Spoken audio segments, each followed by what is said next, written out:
الإنسان، هذه أبسط الحقوق. العيش هذه اللي احنا ما نقدرش نستغنى عنها، حتى الأطفال ما نقدرش نستغنى عنها نهائيا يعني اليهود حاربونا في كل شيء، يعني ما عندناش يعني حاربونا تضحية نجدة من بعدين، يعني ايش ناكل؟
UKM-GSB, thank you very much. UKM-GSB, بارك الله فيكم وجزاكم الله خير.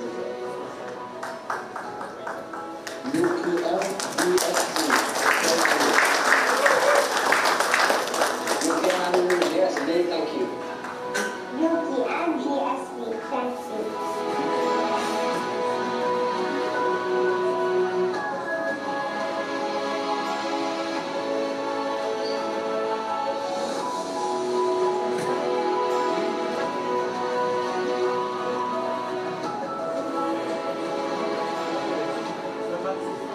UKM-GSB, thank you.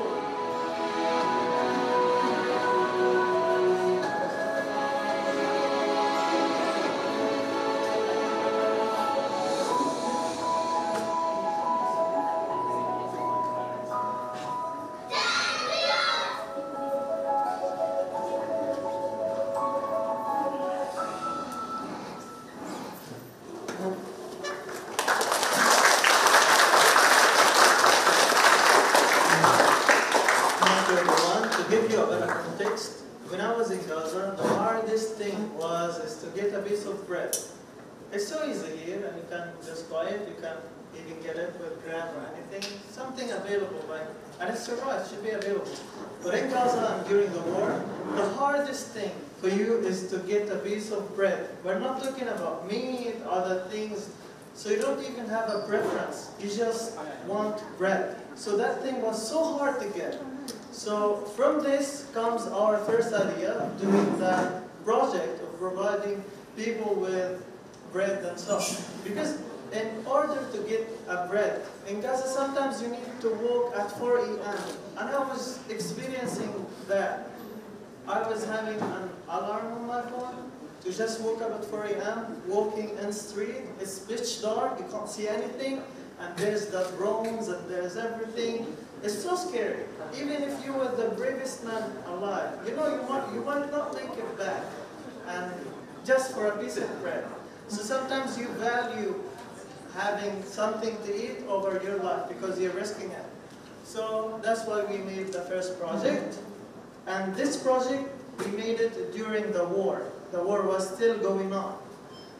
But the second project, it was a challenge because we need to do something after the ceasefire.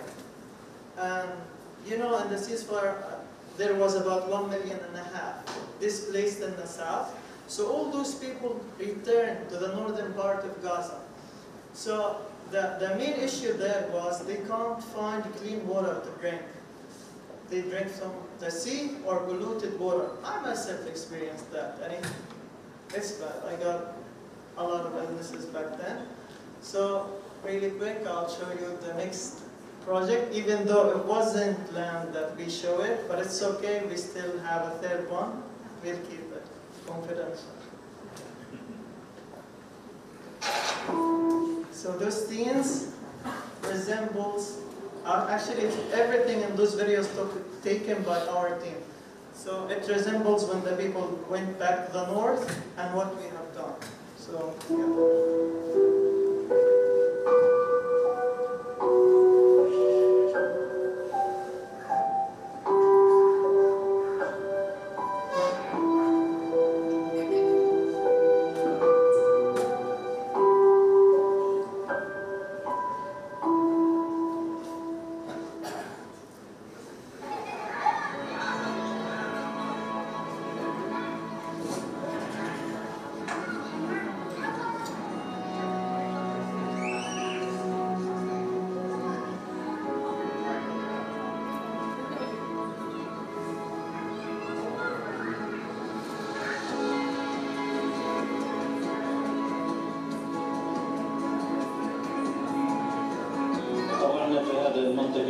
خاصة احنا بنعاني من المية الحلوة والمالحة، لأنه فيش خطوط موجودة نعبي منها للبيوت. وطبعا المية الحلوة ما explains that they can't have clean water, they can't have anything to drink. الله فيكم عرفتونا بالمية والله يجزيكم الخير وإن شاء الله هيك بميزان حسناتكم. UKM-GSB, thank you. Thank you. Thank you, نحبكم كتير. Thank you.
UKM-GSB, I appreciate your offer. Thank you so much from our heart for supplying us with a healthy water for displaced people.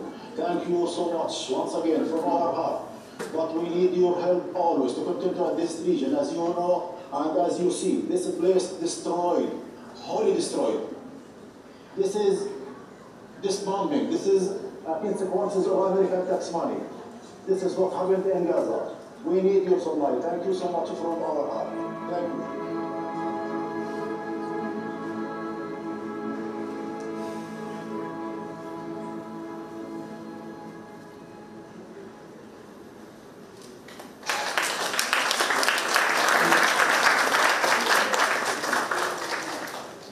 Thank you, and without further ado, I will start with my personal story, not in a form of a text or conceptual frameworks as we talk in classes. This is something informal, and all photos and videos will be seen now. It's taken by me personally when I was in Gaza, when I was experiencing the war. So, to start, I just want to say that this whole war issue started because the city have the highest rates of poverty in the world, the highest rates of unemployment. It's so hard to live there. Even if you were one of the smartest people on the planet, your chances might be slim due to the hard consequences and circumstances there. So I'll just start really quick with something, but I'll try not to show scenes of bombing and things, yeah, because you've seen enough on the social medias. So I will start with a quick video to explain why the war happened, and then I will just start with my personal videos.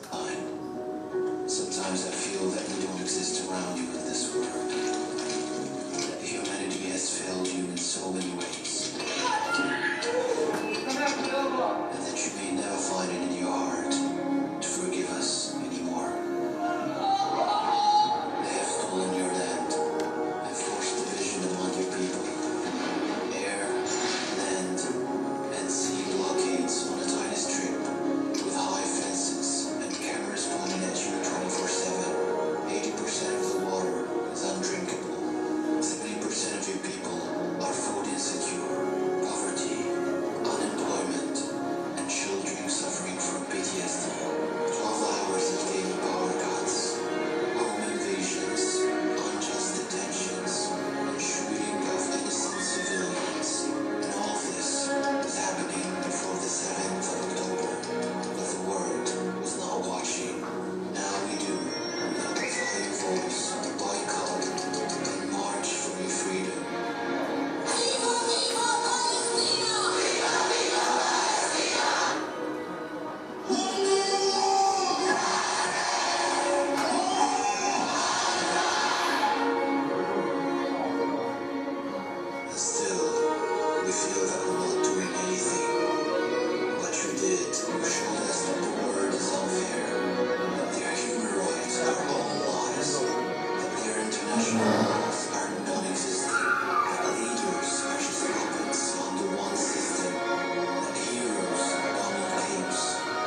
we love you. The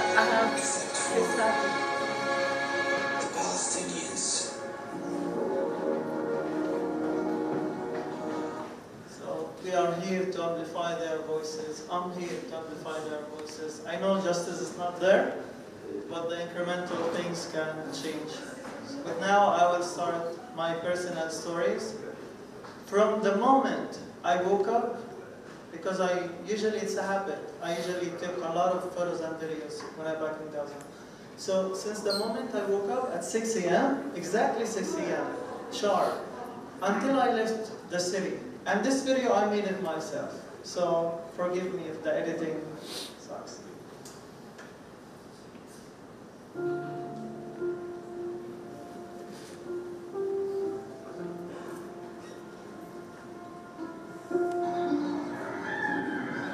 This is my room. Rockets. At that moment, my neighbors got bombed. We were getting ready for work, but I couldn't make it. A lot of bombing. I was like, what's going on? So I didn't leave the home. I was just observing. Hey, come on, come on.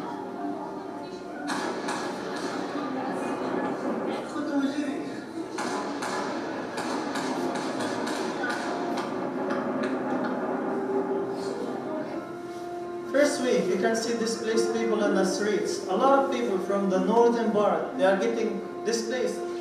I took their photos with my phone. Was working from home because we have no idea what's going on. We don't go to work or anything. First night.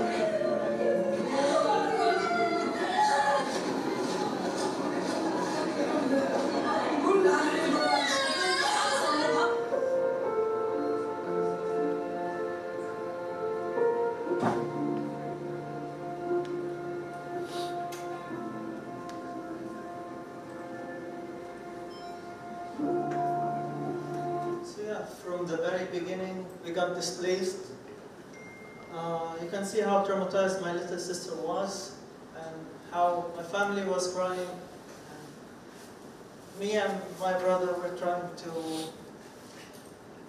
comfort them, tell them, don't worry, we will survive, it's not a big deal. We've been through a lot of wars and so, but we fate saved otherwise. And yeah, we got displaced first month.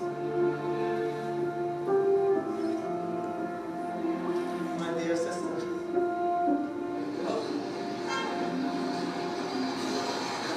Yeah, this is what I got from my home. A mattress and a cover. I couldn't take things. I lost a lot of things in my home.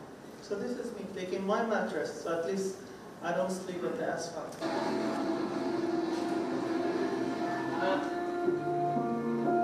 Yeah, we feel really betrayed by world, by Arab nations, Muslim countries. No one is doing anything. A genocide is going on. I'm ashamed of the Muslim brothers. They have chosen money over Palestinian blood. So, yeah, this combination is a trust. Buying materials to build my own tent. It was so cold.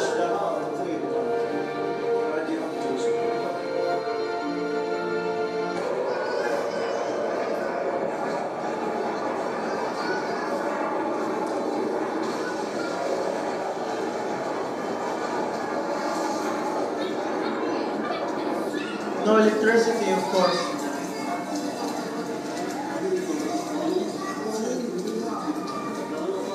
A small portion of food divided over 7 or 8 people, like one plate.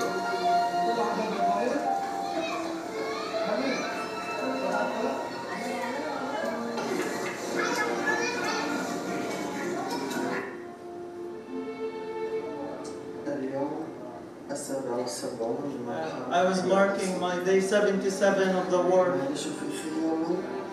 saying, the first time I live in a tent, in a hard situation, I can't have enough food or medicine because I was sick at that time. This is the tent I was living in. This is how I was making my hot drink, something warm.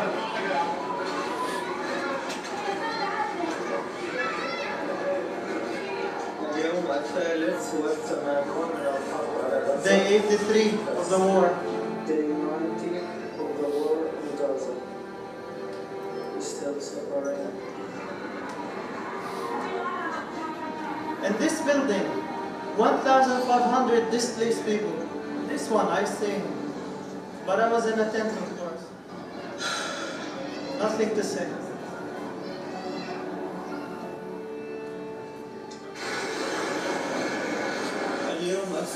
Day 93 of the war in Gaza.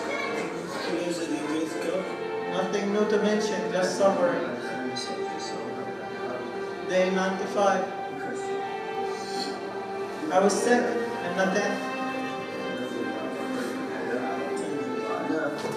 Recording all those videos, and I removed the unlock feature from my phone, so if I happen to die or something, I want someone to find those videos.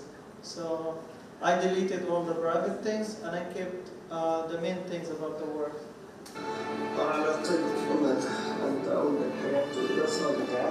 I was saying, I have hope that life will become normal again. My nephew, he was asking me when the war will finish, Uncle. I was telling him, don't worry, tomorrow, I know, it's tomorrow, just be patient.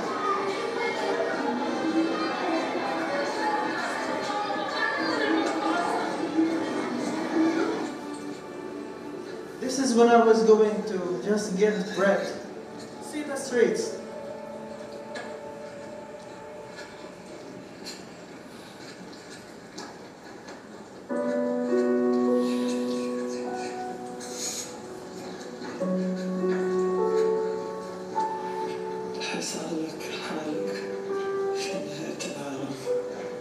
I was really telling him, this is the end of the world.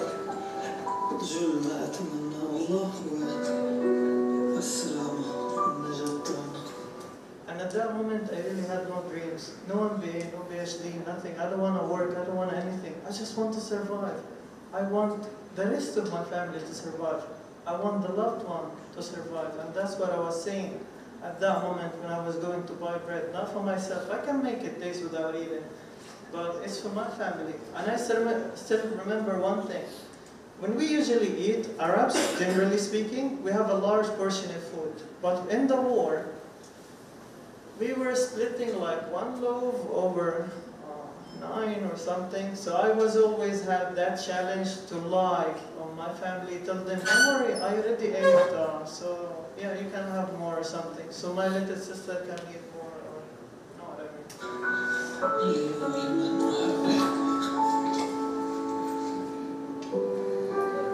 And the tent.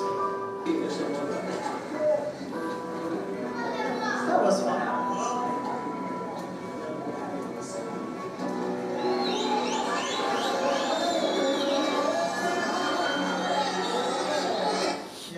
This is the sound of people out cheering, and they are so happy during the war. Why is that?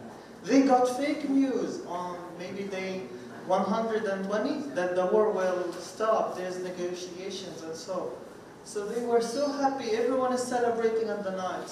But the bombs continued, and it was just fake news.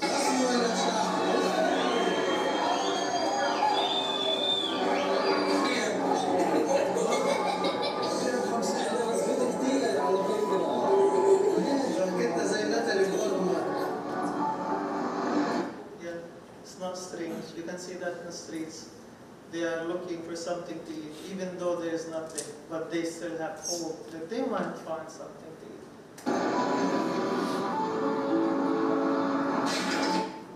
This is me and some youth people. We have money, we have resources, we are working for years, we have our own savings. So we decided to make an initiative to rent those large pots, to buy those super expensive materials, and to cook for people. Because as I said, in that building there was 1,500. And I know. One time at the night I bought some things to give to people, and I decided to give it to them at night so they don't recognize my face, because I stay in the same school, but I'm in a 10th and I don't want to have discussions about me giving someone something. So when I was trying to give people, I know they are hungry, but some of them are saying, okay, I'll just have a list, just a little bit of it, and please give my neighbor, he's so hungry, I know that. His kids were crying, they haven't eaten well. So I can see even in those hard situations, people still share. So I was having money, and my friends too, so we decided to make this initiative to cook for people.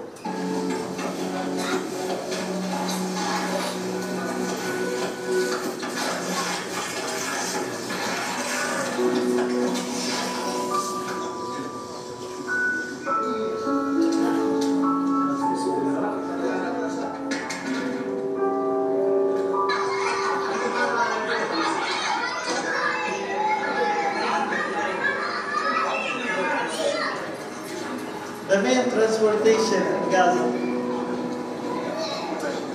A barber shop in a bomb building.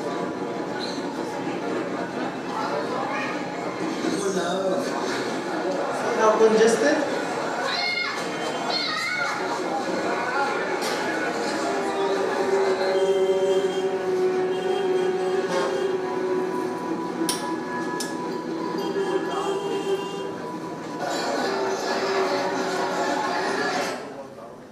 Something for people are fighting over each other just to buy bread.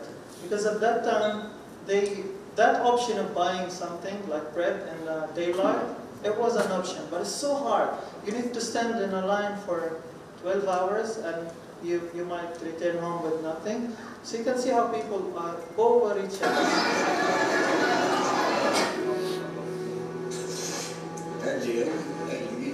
I was saying, this is day 129 of the war in Gaza.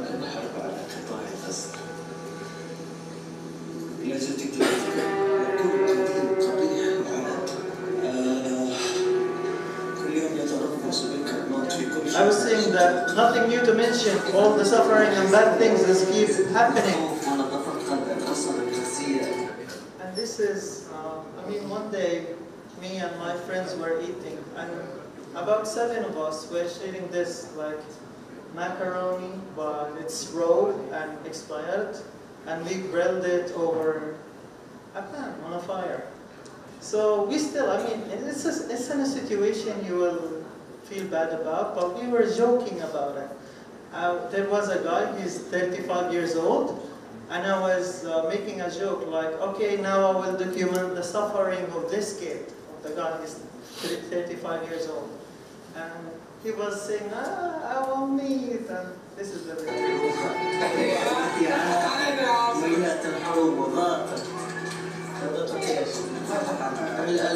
الحاجة والعازة والحرمان معنى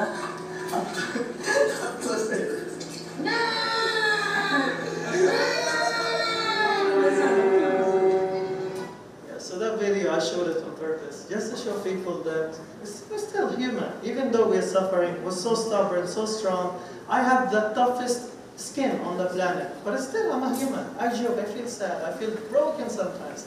So that video also shows how people can make jokes and so, because some people mistaken Palestinians for objects, that they are so strong. No, we still feel, yes, we are strong by choice, but we're still human.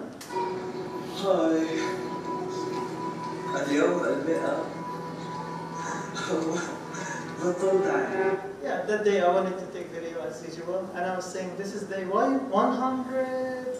I lost counting. اليوم 131 يمكن ما بعرف. الحرب مشكلة والله. I was saying war. Nothing to mention, only the same bad things reoccurring. This is the tents in Rafah.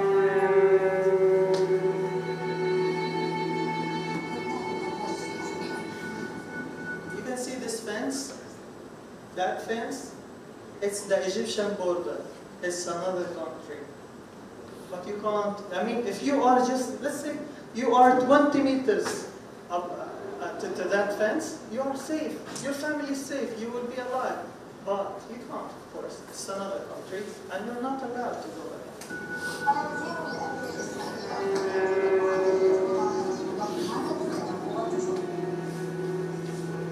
At that time, I volunteered at Nasser Hospital with my friend, Dr. Ahmed. And yeah, we were taking this video just in case one of us died or something happened that separates us. So I was taking this video telling him, like, I know it's funny, but I will document it just in case if the war separated us.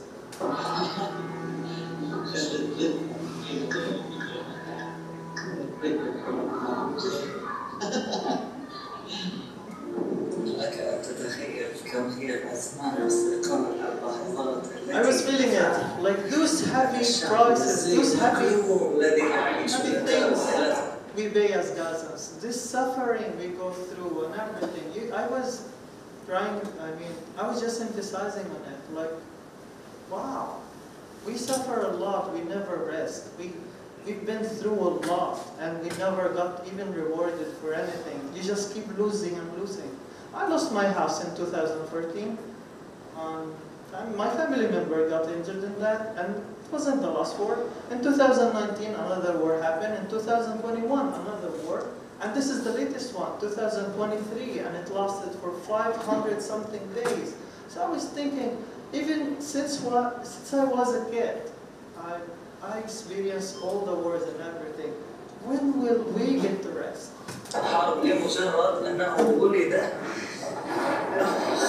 I was pointing at this fence, saying, wow, the unbearable amount of suffering you get to experience just because you got to be born in the wrong side of a war. I mean, I see it metaphorically. Of course, I'm so proud of being Gazans and Palestinians and everything, but I was trying to compare in a sense.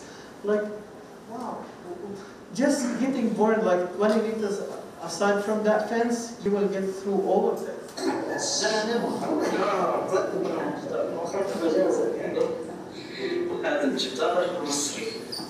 So that's Egypt.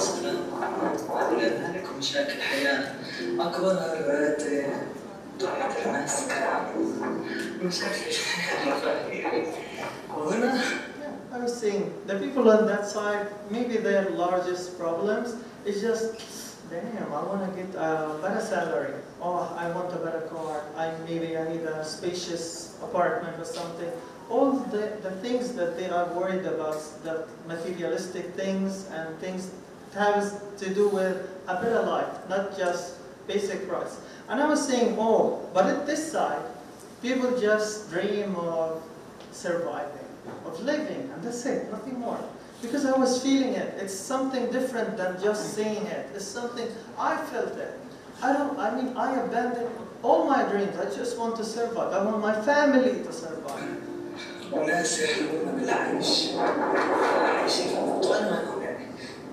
See the kids playing with the electricity wires? Because no electricity in the city.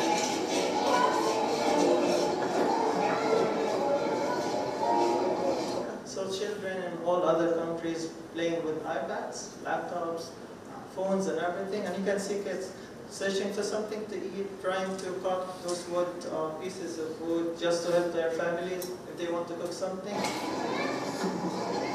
How can you imagine a kid, a child, a little girl holding an axe?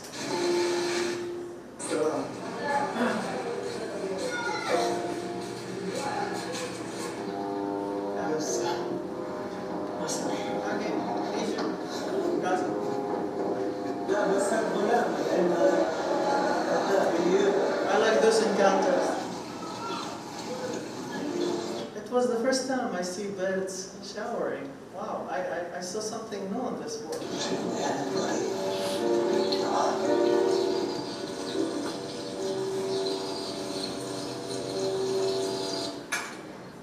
That's me making breakfast on our family.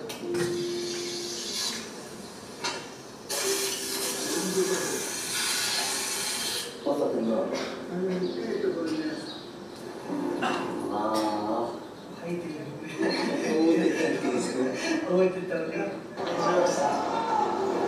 You know, making jokes in the war, it's a defensive mechanism. It makes you make fun of the tragic things. Again, cues just to get a piece of bread.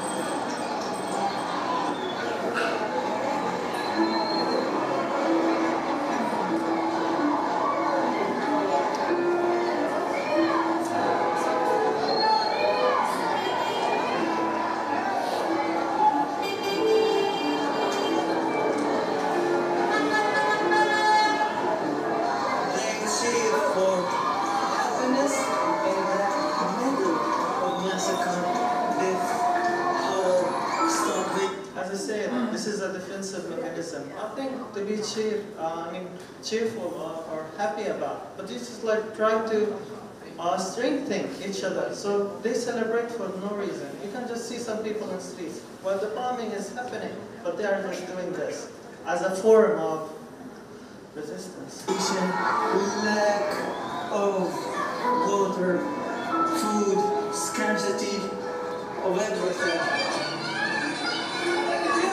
You might wonder, what is this? Those are pieces of papers are shot by the Israel Defense Army to ask people to leave the area. And they don't just ask you to leave a small area. They can ask you to leave the whole city, the whole neighborhood, or like 64 kilometers of area. You should leave it in like hours.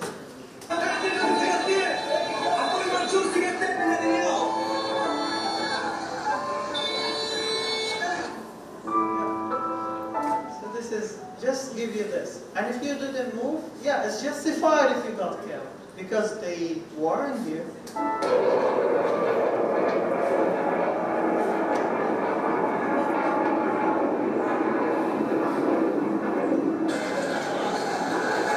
Yeah, suddenly I was in the street, and the Israelis were trying to take down any form of security. They were bombing all bakeries, any place that sells food, even those work with charities and so, they are a target. And at that time, suddenly I was in a street and there was a vehicle for policemen, and suddenly got all of them, even though they are just civilians, but they don't want any form of security or systematic way of living.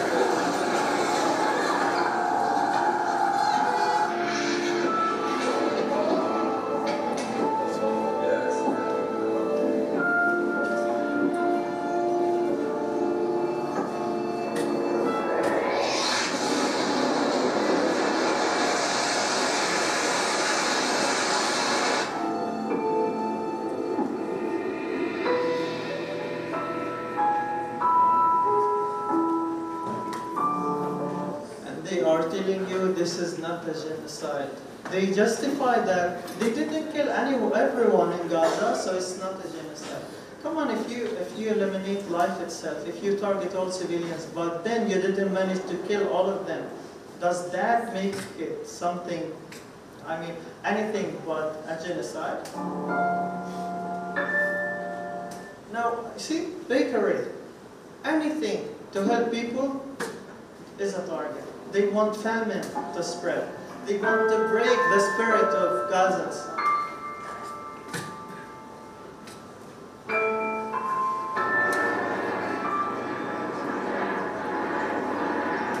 This is Arab countries' aid. Wow! They're trying to help Gaza. Not by stopping the war, but please, resist more. We will drop some food and things for you to consume.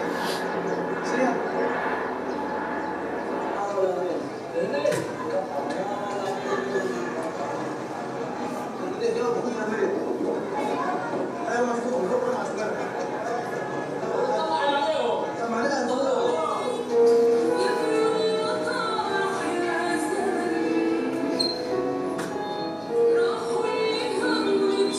By the way, a lot of those aids kill people because it dropped on a lot of things.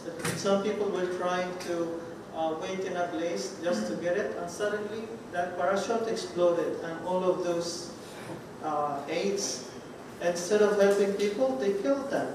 So we hated that. And sometimes they were also providing Gazans with non-halal food. So I know Gazans, they prefer to die over just eating something, even though they are starving.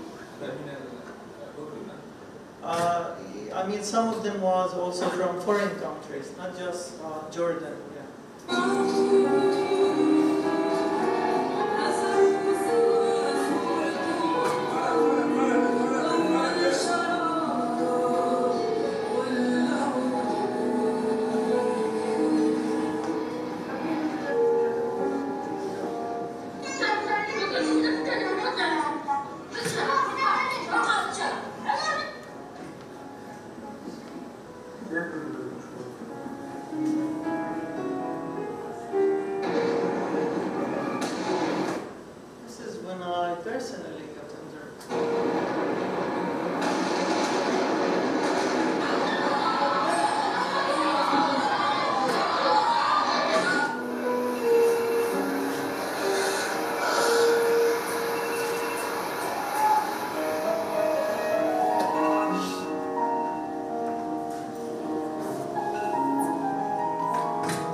I was cooking for my family, even though I'm injured and so I was covering my leg and cooking.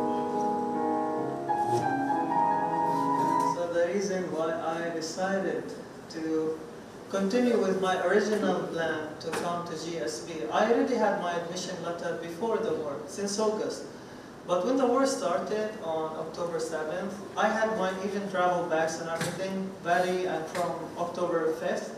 But then when the war started, I decided I know it's going to be ugly, so I don't want to leave my family. Because for me, family is everything. And you know, Arabs, for them, they are family-oriented people. So for me, even if I got the highest qualification on the planet, if I lose my family, maybe I don't feel any purpose of just being around something.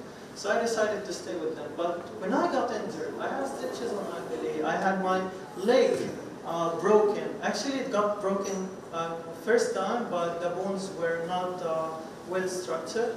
So they broke it one more time, and at that time I was really suffering. And I had to use the crutches just to go to toilet or something. And one time we had to evacuate the area. So all my family left the tent while I'm still there. I didn't actually have crutches at that time. I was using like a stick.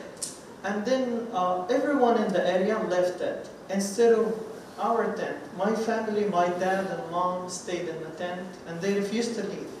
They said, it's okay, don't worry, we will wait for you, we will help you too. And I felt so bad. I stayed here so I can increase the chances of you living, not for you to stay here and you might get killed because of me. And after that I felt so guilty and I felt so bad. Then I decided, okay, maybe this is the time, because I'm a liability at that moment. I need help, my family's help with everything. So I'm a liability and I said, okay, maybe this is the time. I pursue my original plans by going to GSB. So I left travel. You think anyone can travel? No, you cannot. If you want to travel, you will need to pay minimum $10,000 to Egypt. It's not officially on the news or something, but it's something that is happening always. So if you don't have the resources, you don't manage to travel. So I had to pay that just to get a safe passage, nothing more.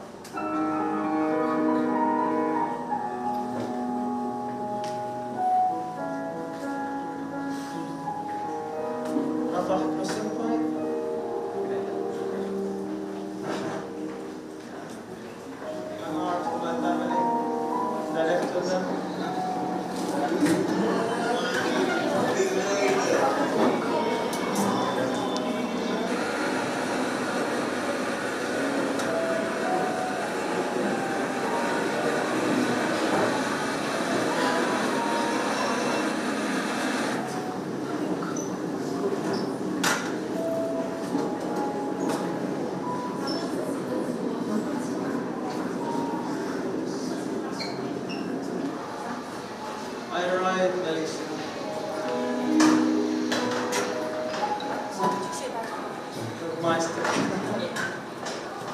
That's all. Thank you.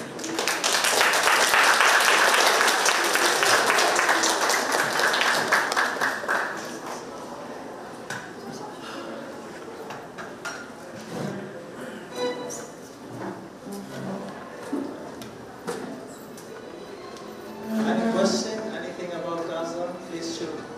Nothing sensitive, nothing off limit, anything in mind. Shoot, please. ماذا تتمنى عن المفاوضات؟ المفاوضات السؤال الثاني هل عندك خبرة مرور Okay, so the first question was, what do you think? What do you hope that the result of the current negotiation will be? And his second question is, have you ever experienced going into tunnels? Because it's well known that Gaza is full of tunnels and so.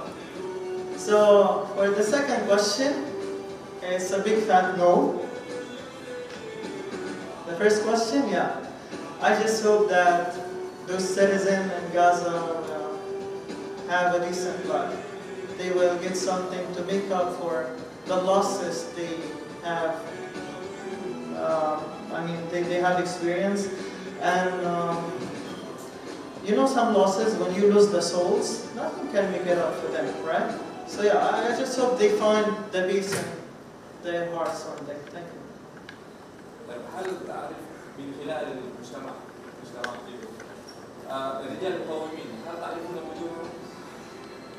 Okay. His question is: are you familiar with the faces of those who fights, those who are resistance? The answer is yes. Anyone knows that. They are well known to everyone. Even that guy who called Abu Ubaid or something. All Gazans know him. They know his face, and you can see a guy who sells vegetables in the street, but at the night he is fighting. You can see someone sells ice cream, and is also fighting. So fighting is not for the sake of fighting. It's for the sake of protecting your land, because it got stealing back in time, and they want to steal more and more. So do you give up or you fight? So fighting is not just an act of fighting. It also can be an idea. You have the mentality that I'm resistance and so on. Yeah. Thank you. Other questions? Yeah, please. The question is upon my curiosity. Yeah. Okay, during the war, everything was destroyed, right? All the bakeries, the mosques, everything. But I still wonder, how do you get the sauce, like to buy flour to make breads? How do you manage? All right. Gaza on daily basis, it receives 1,500 trucks for food and supplies and things. But during the war, that 1,000 something minimum, or as an average, got reduced to 14 trucks or 20 trucks a day for 2.5 million people in a small city. You got only that much. So you can imagine those 20 trucks, yeah, those goods and supplies will go to some people. And that's why there is like something like a black market. You know that there is maybe in that area will be sold flour maybe at 3 a.m. or 2 a.m. and so. So yeah, you can get things, but as I said, there is a scarcity of everything. It's so limited, which explains why the prices are so insane.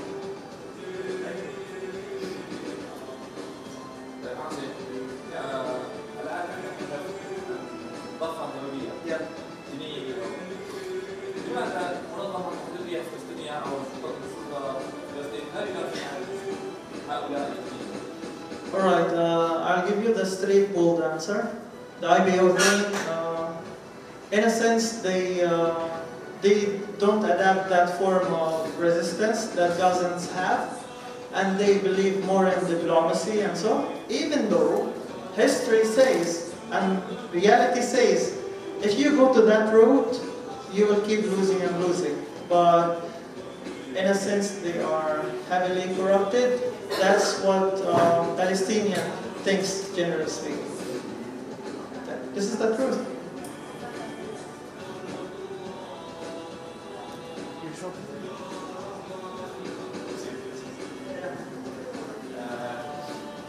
Last year, have any hope? So now you are almost holding an NBA. What is your hope now in 5 or 10 years? Maybe I'm not the guy who believes on those terms, hopes and so, but still, I'm so optimistic and I'm so positive. I hate negativity. So I don't just say to myself, yeah, there is hope and there is things. No, there is me doing things to make things right. There is me doing the things that will make my life better. So I hope in future, maybe in near future, I will be more qualified to make things better, not just for myself, for the ones I love too, my family, and for Gazans. So, thank you. My second question. So now you already finished about 1 year or something. You see in Malaysia, you see in UKM as an institution, our capacities and so. So, in terms of, training Palestine or something, what do you think we can do more as a nation or as a UKM? All right, I think either love or hate, positivity or negativity is something infectious, and the real sentiment in Malaysia as a country, and the real feelings of the people, the empathy they feel, the solidarity they show, is something unique, and it already made things better. It's not that it will make it already made things better. And you can ask anyone in Gaza, what do you think of Malaysia? Maybe they will curse a lot of countries, but when it comes to Malaysia, man, we really love Malaysia. And thank you so much. I personally, I feel like I owe each and every one of you, and I owe UKM-GSB a lot. I owe all those nice faces, good treatments I've seen. And, I feel touched. Thank you all.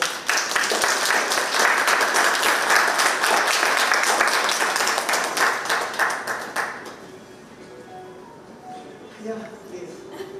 Okay, for the Egypt country, just now you're telling us that you paid $10,000 to Yes. speak to other countries to spear Egypt. Yes.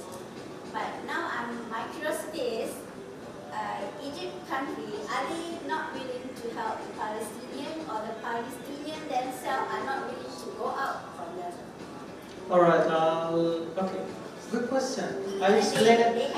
I'll give you an answer. My family could have left. My father, my mom, my sisters, and everything.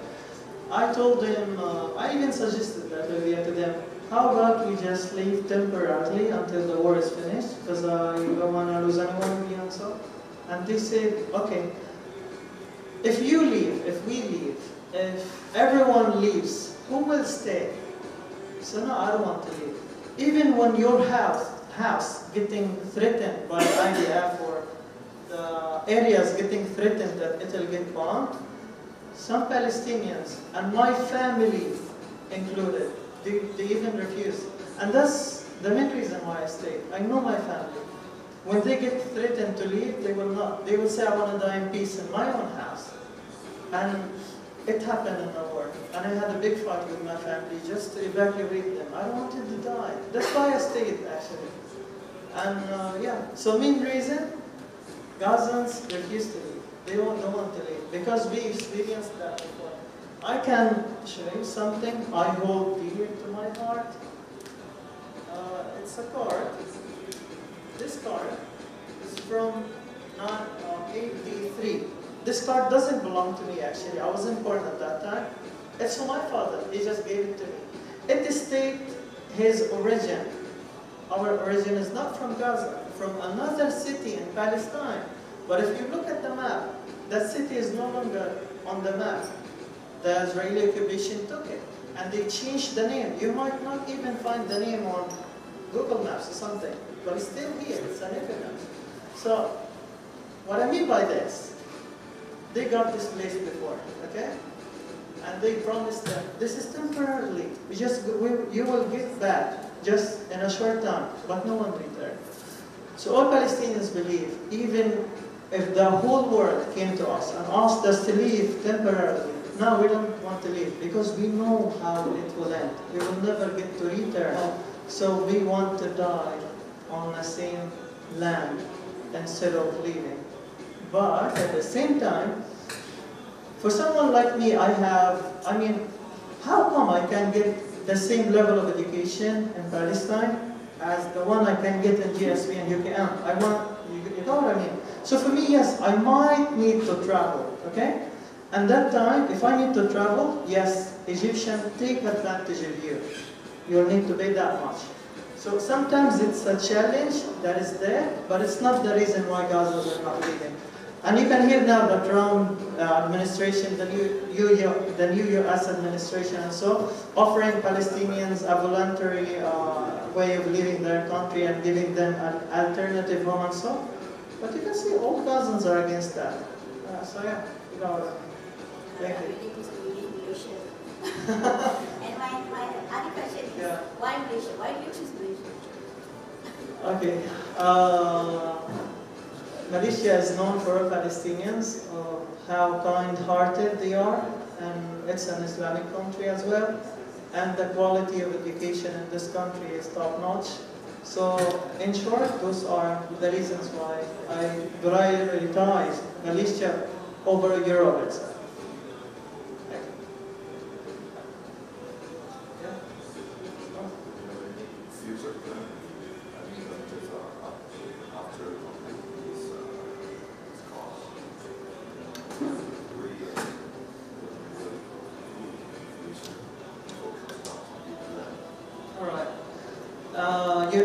We all know that getting educated more and more will make you more qualified, having more knowledge and resources to make things better. So my current plan, I just finished my MBA. So in 1 month I will be certified. My plan is to start PhD as soon as possible. Because even if I decided to go back in Gaza now, I cannot. Even if I had to make anything, I cannot. There is a blockade and it's surrounded by the occupation from all the borders. So for me, my current plan is to pursue my PhD as soon as possible. And hopefully UKM can offer me something, like a scholarship. Inshallah, so yeah, that's it.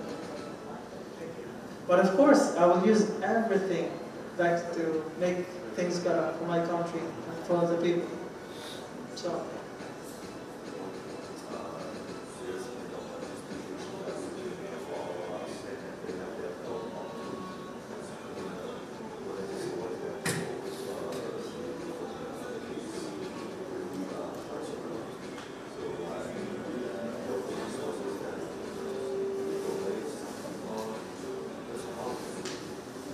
Yeah, mainly if anyone wants to help, you aim to help the citizen and themselves by, you saw the projects we've made, because eventually I said I'm a part of this team, Hands for Gaza, and this 2 videos we displayed in the starting video is what we've done for people. And we've done that out of the donations we received as an MBA students, trying to do the corporate social responsibility projects, and yeah, that's it.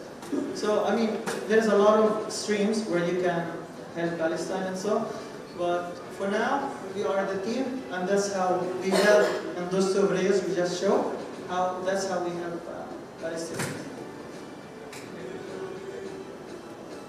Alright? Yeah, please. And I'm in Indonesia, and I would like to ask you some questions. Firstly, for Gaza, Gazans, how good that you want to travel from Gaza to maybe like Ramallah to the West Bank? Okay. The second question is, how does the situation in during Ramadan and Eid Mubarak in the last year. Please share to us. All right. First question. You as a Malaysian, you as an Indonesian, you can just go to West Bank. You can just simply travel. But for Gazans, we are not allowed to go to West Bank. We are not allowed to go to Al-Aqsa, Quds. Now you are totally forbidden. There is no way you can go there. So this is for the first part. Second thing, you asked about Ramadan and the situation and sentiment now in Gaza. It's so bad, very bad. But people are resilient and they, as I said, they have that defensive mechanism. They try to look at things positively, even though there is nothing positive about it. But yeah, this is how they resist with that tough mentality.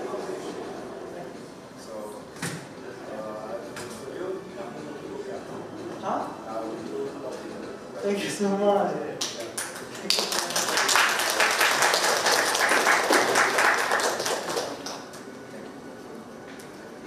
Yeah, please. Sorry? My future? Ah, right. No, I'm not a refugee. I'm just an international student with anyone else. Yeah, I do have a passport. I do have all my legal documents. And yeah, I do. Yeah. Thank you. All right. See? Yes. Thanks. Thank you so much. Thank you for being a good friend and a good brother. All right. With that being said, everything. Thank you all for attending. Thank you for your time and effort and being here. I enjoyed being with you today. Please have a good day. Stay hydrated and take care.